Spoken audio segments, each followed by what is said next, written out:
ایک واقعہ یاد آ گیا۔ ایک عورت جو کہ بیوہ ہو گئی، اس کا ایک بیٹا تھا۔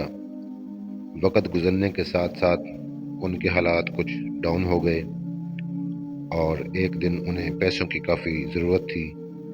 اس ماں نے اپنے بیٹے کو اپنا زیور سونے کی چین دے کر بازار بھیجا اور کہا کہ بیٹے جا کر اپنے چچا کی دکان پر اس کو سیل کر دو تاکہ اس کے عوض جو پیسے ہیں وہ ہم اپنی ضرورت کے مطابق استعمال کر سکیں، کیونکہ اس کا چچا سنیارا تھا، سونے کا کام کرتا تھا۔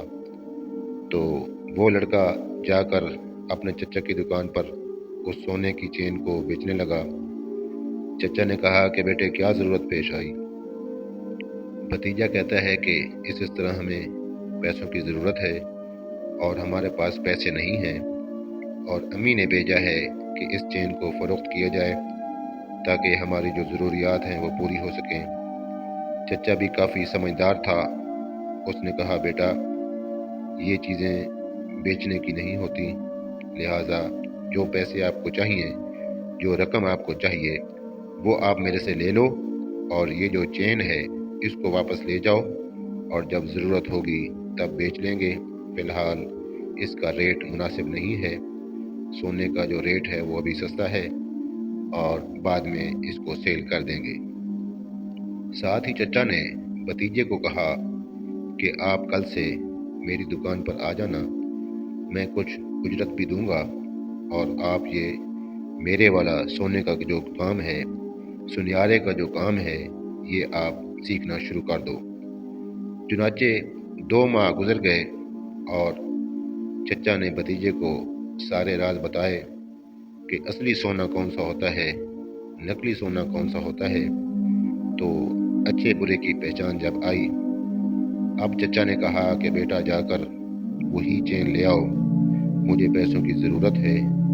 چنانچہ وہ لڑکا جاتا ہے، اپنی ماں سے گزارش کرتا ہے کہ امی جان وہ جو چین آپ کے پاس رکھوائی تھی وہ مجھے واپس دے دیجئے، میں وہ بازار میں سیل کر سکتا ہوں، اور اب مجھے سونے کی پرکھ، سونے کے کام کا کافی حد تک پتہ چل چکا ہے۔ چنانچہ وہ چین لے کر چچا کے پاس گیا۔ چچا نے کہا بیٹے آپ بہتر ہے کہ اس کو باہر سیل کریں۔ جب بیٹا یعنی بھتیجا اس کا وہ جب بازار لے جانے لگتا ہے تو اس سے پہلے وہ چیک کرتا ہے آیا کہ سونا اصل ہے یا نقل ہے۔ تو وہ جو زیور ہوتا ہے، وہ جو چین ہوتی ہے وہ نقلی ہوتی ہے۔ چنانچہ وہ کہتا ہے کہ یہ تو نقلی ہے۔ چچا نے وہی چیز دہرائی کہ بیٹے اگر میں پہلے دن آپ کو ویسے پیسے دے دیتا اور یہ جو 2 نمبر چیز ہے، یہ جو نقلی زیور ہے، یہ میں رکھ لیتا یا کہ یہ میں نہ خریدتا تو آپ کے دل میں میرے بارے میں برا گمان آتا۔ لہٰذا میں نے اچھا کیا کہ آپ کو پہلے سکھلایا، ٹریننگ دی، اب آپ اچھے اور برے، کھوٹے کھرے کی پہچان کر سکتے ہو۔ لہٰذا دل میں اب کسی قسم کی گمان، کسی قسم کا وہم کرنے کی ضرورت نہیں۔ یہ ماجرا سارا لڑکے نے اپنی ماں کو بتلایا، اور اس طرح دونوں گھر متنفر ہونے سے، نفرت کرنے سے بچ گئے۔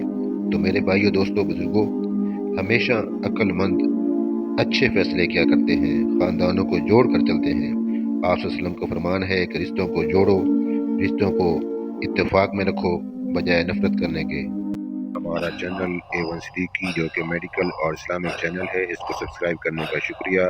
اس میں ٹریٹمنٹ بتایا جاتا ہے ایلوپیتھی، انشاءاللہ کسی بھی قسم کی بیماری کا علاج انشاءاللہ ایلوپیتھی بھی ہم بتاتے ہیں، اور روحانی علاج بھی ہوتا ہے جس کے اندر مختلف وظائف بتائے جاتے ہیں، قرآنی اعمال بتائے جاتے ہیں۔ اس سے لوگ کافی مستفید ہو رہے ہیں، اور ہماری کوشش یہی ہے کہ آپ کو زیادہ سے زیادہ ہمارے چینل کے تھرو فائدہ ہو۔ Thank you for watching. اللہ حافظ۔